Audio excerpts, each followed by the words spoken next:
Julian is capable of playing the number 10 role, but at this moment he shouldn't be on the Manchester City team. Amos Murphy discusses Julian Alvarez's recent criticism in the most recent installment of his City Extra column and speculates on whether or not he ought to leave Manchester City's starting lineup. Right now, Manchester City is unbalanced. And no, that isn't the difference in response between when City wins and loses. That is a discussion for a different occasion. However, anyone unlucky enough to witness City's first-half display against Chelsea this past weekend would have probably noticed an extremely obvious weakness in the Blues' setup, centered mostly around their midfield. When important first-team players aren't available, for the Chelsea match, City fielded a somewhat patched-up team, as Julian Alvarez, Phil Foden, and Kevin De Bruyne fought for central supremacy in front of the infallible Rodri. Manuel Akanji adopted the John Stones hybrid role, moving from defense into midfield. It was, to be honest, a tedious watch because it was awkward and jumbled, unusually frantic. City's build-up play showed very little, if any, patience in attack during portions of the first half. Julian Alvarez is one of the people who is allegedly at fault. The backup striker for Manchester City,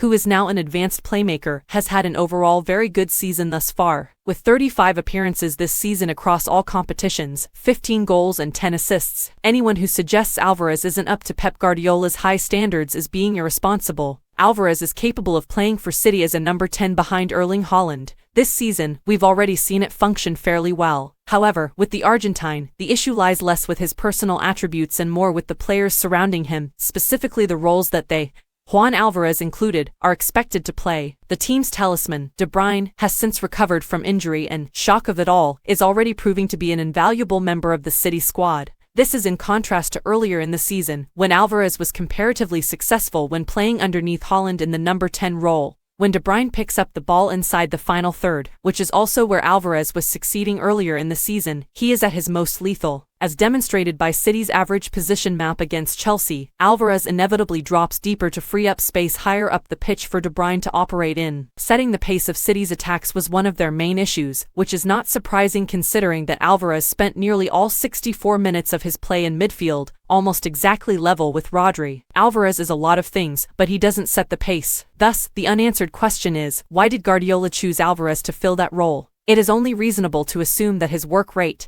and off-ball contributions influence his decisions. As noted by reporter Dom Farrell on X, Julian Alvarez leads City in possession gained in the last third of the game this year.